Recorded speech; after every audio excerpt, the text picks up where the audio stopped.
Donc, on va maintenant regarder comment effectuer une analyse de la ligne de joint. Donc, la fonctionnalité se retrouve dans l'onglet Évaluer. Si on a Analyse, ce qu'on doit faire, c'est de déterminer un plan d'ouverture. Donc, un plan qui va être perpendiculaire avec le sens de l'ouverture. Voyez-vous, moi, je vais choisir le plan de face. Donc, ce que je dis à l'outil d'analyse, c'est quand mon moule va fermer, les sections là, mâle et femelle vont venir se rencontrer là, sur un plan ici, là, un plan qui va être parallèle à mon plan de face.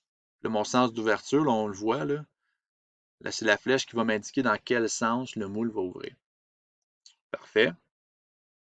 Donc, on voit ici la ligne mauve.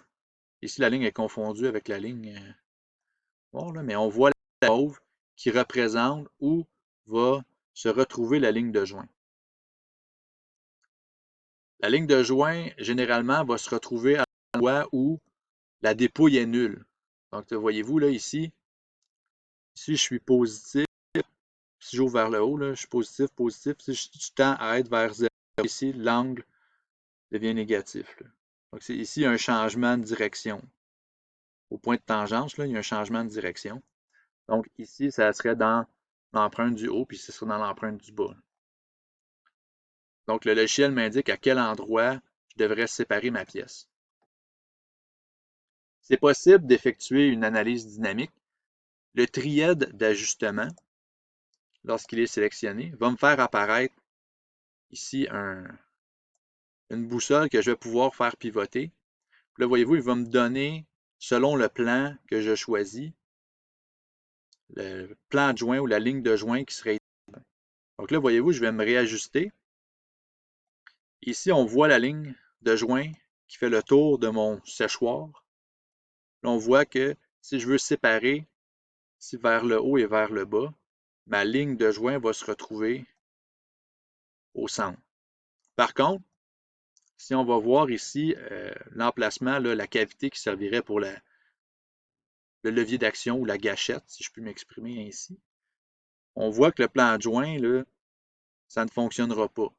Ici, je vais avoir une contre-dépouille. Si je cherche à démouler dans l'axe des Y, je vais avoir une contre-dépouille ici qui va être utilisée. Là, je vais devoir avoir un noyau là, avec un tiroir pour venir générer la forme qui est ici.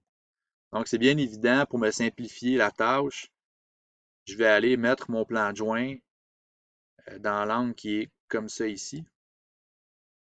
Donc, je vais générer la cavité de la gâchette sans avoir à utiliser un tiroir. Mais des fois, je pourrais avoir la même géométrie dans deux plans différents et je serais obligé d'utiliser et de faire un choix. Mais au moins, avec l'analyse du plan de joint, je peux rapidement voir si ma conception va être réalisable. Je vais être obligé d'utiliser des tiroirs. Est-ce qu'il va y avoir des contre-dépouilles qui vont être très difficiles à générer? Exemple, si je me retrouve à avoir une contre-dépouille sur les surfaces qui sont ici, bien, je le vois qu'un noyau ne pourra pas passer à travers la matière. Donc, je vais devoir avoir un plongeur avec un tiroir là, qui va sortir là, perpendiculairement. Donc, on peut voir déjà la complexité qui pourrait se présenter. Mais ici, ça reste quand même une pièce relativement simple. Donc, c'est avec analyse de plan de joint qu'on peut réussir à identifier là, rapidement si on a des problèmes ou si notre pièce va facilement pouvoir se séparer.